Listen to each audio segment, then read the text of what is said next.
Kia ora, good evening. The race for the leadership of the Labour Party ended today with Andrew Little narrowly voted in as the country's latest opposition leader. The former trade union official and lawyer closely won the title ahead of Grant Robertson. Little got 50.52% of the vote to Robertson's 49.48%. Preferential voting closed at midday under Labour's leadership election rules, with Little elected from 40% caucus votes, 40% party membership and a 20% share in votes from affiliated unions. The resignation of David Cunliffe soon after the election 2 months ago triggered the contest and makes the latest Labour leader appointment the party's 5th in 4 years. The Ministry of Health announced yesterday that further support would be given from New Zealand to combat the spread of Ebola in parts of West Africa. Yesterday, Cabinet approved $2 million in funding to facilitate the deployment of up to 24 New Zealand volunteers to Sierra Leone. Those helping to combat the virus will be highly skilled health professionals, and it's believed they'll deploy for 6 to 12 weeks. Met Service have issued a severe weather outlook for much of the country today, with less than ideal conditions expected to continue into the weekend. A showery westerly flow predominates tomorrow, strong in some places. This is followed by a narrow ridge of high pressure moving over the country on Thursday, but a strong westerly flow will persist in the far south with potential for severe westerlies about Foveaux Strait and Stewart Island. On Friday, a front preceded by a strong moist northwest flow is expected to move on to the lower South Island late in the day, bringing a strong likelihood of heavier rain for Fiordland. So that's what we can expect over the next few days, but it's all fairly average for this time of year, according to local meteorologist Andy Fraser. I caught up with him about how the weather gods have been performing lately.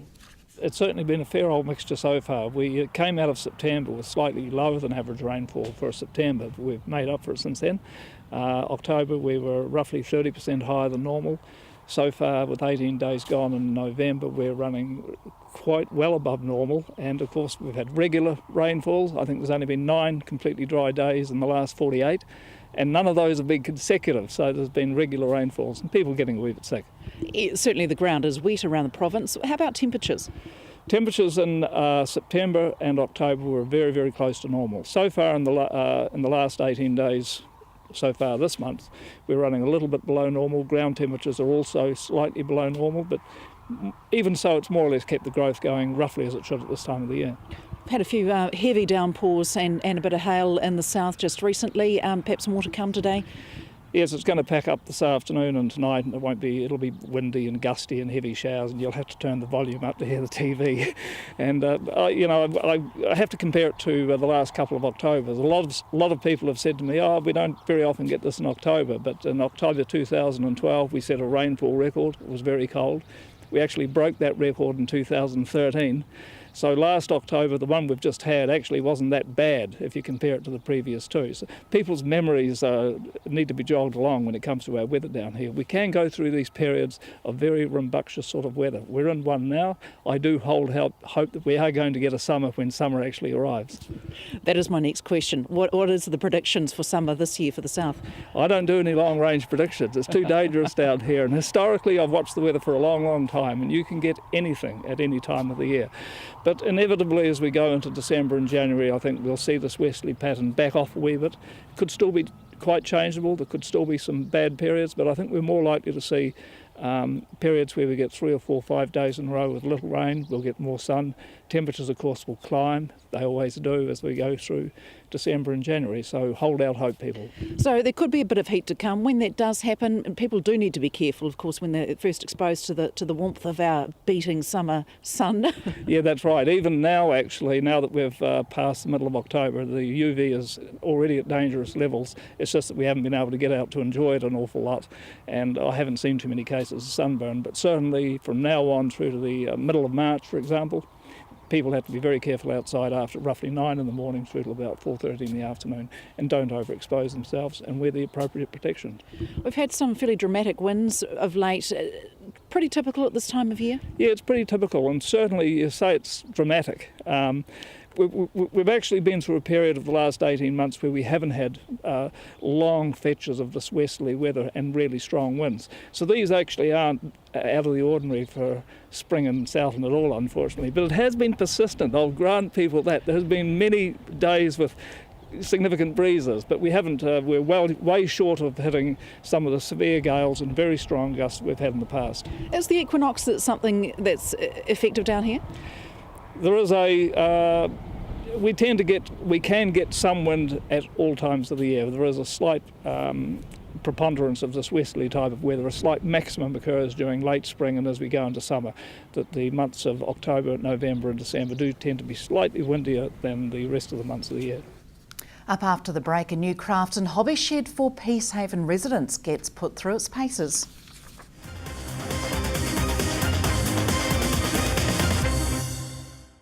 Welcome back. A submission hearing for the second stage of the Around the Mountain Cycle Trail won't take place until early 2015 before an independent commissioner.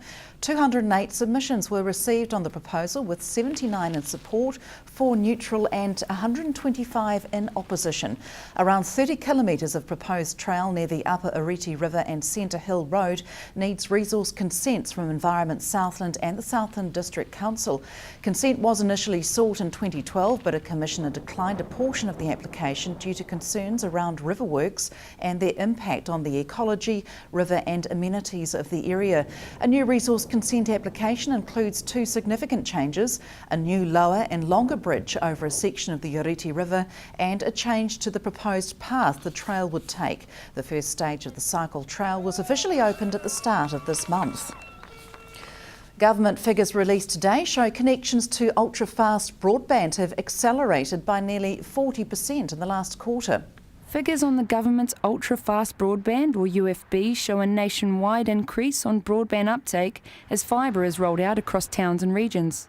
A 39% increase over the last quarter meant over 500,000 end users are now able to connect to the UFB, bringing the national uptake to over 10% in the 3 months to September. The government's next step is to extend UFB from a target of 75% to 80% of New Zealanders, funded from the Future Investment Fund. Working families eligible for the minimum family tax credit will see a small increase from April next year.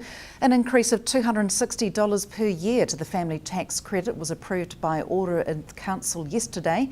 The increase, which works out to be an extra $5 per week, is currently enough to buy 2 litres of milk with some spare change.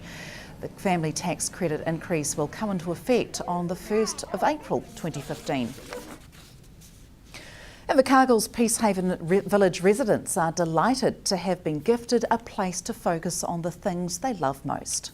The shed is the latest addition to Invercargill's Peacehaven Village and offers residents a place to work on arts, crafts and woodworking hobbies. The idea for the shed has been 10 years in the making, and thanks to help from the community and the Invercargill City Impact Church, it has finally become a reality. The team itself we went through everything. Before we came here, this place was completely stripped out. It was just a storage shed, I believe. So we completely relined the walls, put bats in them, lined the roof, put new electrical circuits and got the lights going, all that sort of stuff, and then painted it and decorated it. So I was involved with quite a few of those different things as well. And what kind of impact do you think it's had on the residents? From what we can see, it's been a huge impact. Just the ability to get out and potter around and do different bits. Seems to be really well taken up by all of the residents here. So yeah, a real impact. Today the shed doesn't have the usual sound of power tools, but instead talking and laughter over pot plants. People do whatever it is that they would like to, but so far we've done things like planting, splitting up plants. Today we're doing succulents and cacti. People come over and have a game of darts. They'll just enjoy the activities, painting up their chairs and various activities like that, making the most of what they